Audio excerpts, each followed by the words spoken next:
नमस्ते दोस्तों, आज हम आपको एक अनमोल कहानी सुनाने जा रहे हैं, बुद्ध की कहानी। बुद्ध की जिंदगी ने हमें अनेक मूल्यों और ज्ञान से समृद्ध किया है। चलिए शुरू करते हैं। एक गुरु का शिष्य बहुत गहन ध्यान कर रहा था, लेकिन उसका ध्यान केंद्रित नहीं हो रहा था।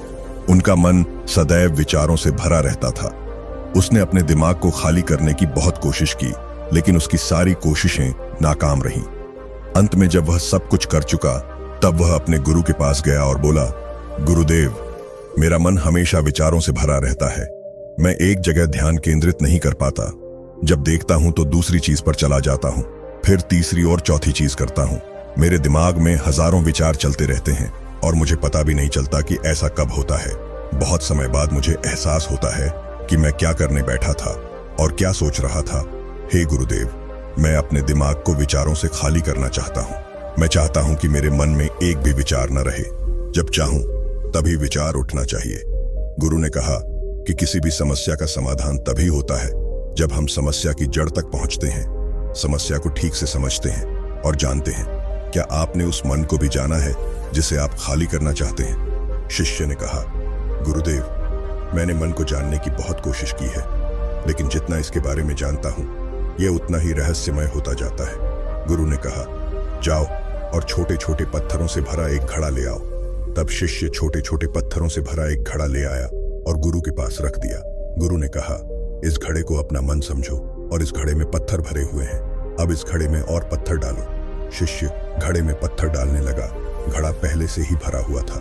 12वां पत्थर रखते ही बाकी सभी पत्थर नीचे गिरने लगे। तब गुरु ने कहा, रुको और ध्यान से देखो। अब घड़े में कोई पत्थर तो नहीं आ रहे हैं, बल्कि वह नीचे गिर रही है, क्योंकि यह भर गया है। इसमें जो भी आ सकता था वह आ गया। अब और पत्थर नहीं आएंगे। यदि आप दूसरा पत्थर लगाना चाहते हैं तो पहले पत्थरों को बाहर निकालना होगा। शिष्य ने तुरंत कहा, गुरुदेव, मैं समझ गया कि आप क्या कहना चाहते हैं, कि हमें अपने दिमाग को विचारों से खाली कर लेना चाहिए। गुरु मुस्कुराए और गुरु ने कहा, पहले पूरी बात समझो और फिर दिमाग को खाली करो। गुरु ने कहा कि हमारा मन इस घड़े के बिल्कुल विपरीत है। तुम घड़े को पत्थरों से तो भर सकते हो, लेकिन मन को विचारों से नहीं भर पाओगे। मन हमेशा खाली रहता है। शिष्य ने कहा, गुरुदेव, मुझे कुछ समझ नहीं आ रहा है। अगर दिमाग हमेशा खाली रहता है तो हम उसे खाली करने की कोशिश क्यों करते रहते हैं? इसकी क्या जरूरत है? गुरु ने कहा, इस घड़े से एक एक करके सारे पत्थर निकालो। शिष्य ने वैसा ही किया और घड़े से एक एक पत्थर निकालता रहा और अंत में घड़ा खाली हो गया। गुरु ने कहा, देखो, तुमने एक एक पत्थर निकाला, यह घड़ा खाली हो गया है। अब आप इस घड़े में कोई भी पत्थर डाल सकते हैं, दूसरा पत्थर डाल सकते हैं, या फिर वही पत्थर दोबारा डाल सकते हैं। आप इसे आधा भर सकते हैं या फिर पूरा भर सकते हैं। शिष्य ने कहा, गुरुदेव, मैं भी ऐसा ही हूं।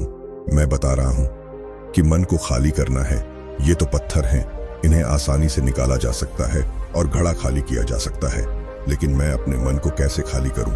गुरु ने कहा, इस खाली घड़े में एक पत्थर डालो और 2 पत्थर निकाल लो।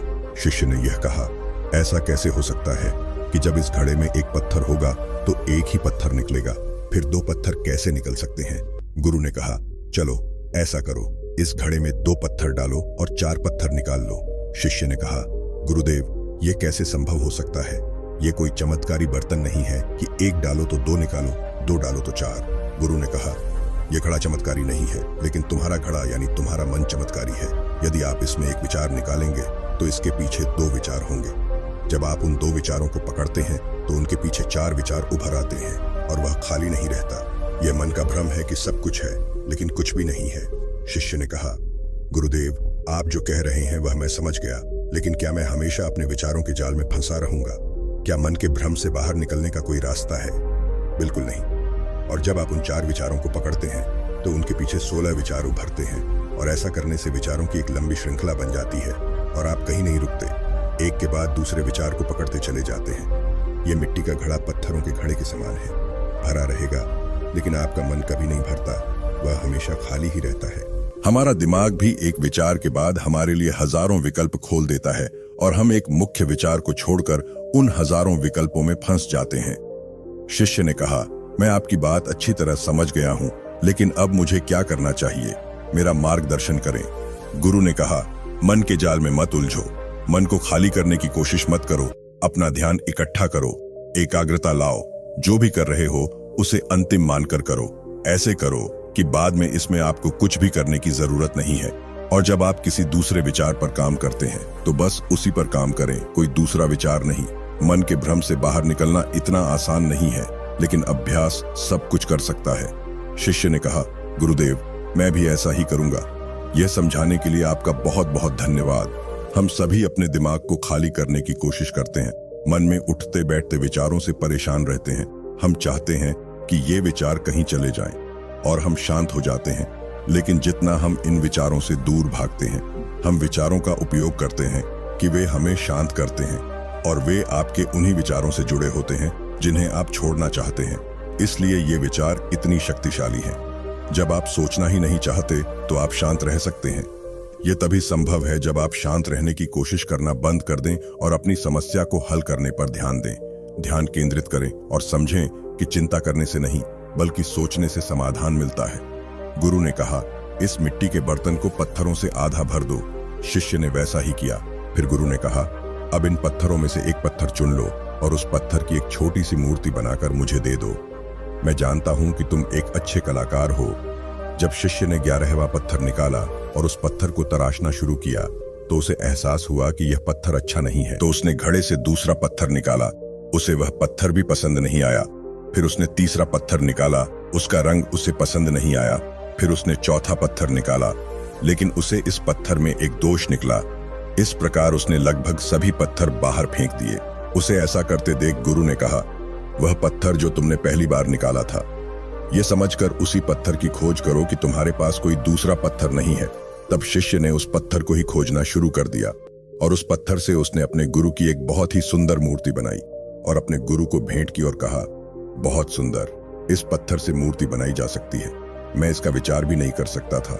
गुरु ने कहा कि जब कोई दूसरा विकल्प नहीं है तो हम अपनी सारी ऊर्जा उसमें लगा देते हैं और उसे सर्वश्रेष्ठ बनाते हैं। जब कोई दूसरा विकल्प है तो हम सिर्फ पत्थर चुनते रहते हैं। मान लीजिए कि मूर्ति नहीं बनाई गई है। दोस्तों, आज की यह कहानी आपको कैसी लगी और इस कहानी से आपको और क्या सीखने को मिला, कृपया यह भी हमें कमेंट करके बताएं। साथ ही अगर आपको यह कहानी पसंद आई और ये आपके लिए उपयोगी लगी तो इसे अपने दोस्तों के साथ जरूर शेयर करें। तो यह थी बुद्ध की कहानी, जो हमें जीवन के असली अर्थ और सच्चाई का पता बताती है। अगर आपको यह वीडियो पसंद आया हो तो लाइक करें, शेयर करें और हमारे चैनल को सब्सक्राइब करें। हम मिलेंगे अगले वीडियो में, तब तक के लिए धन्यवाद और नमस्ते।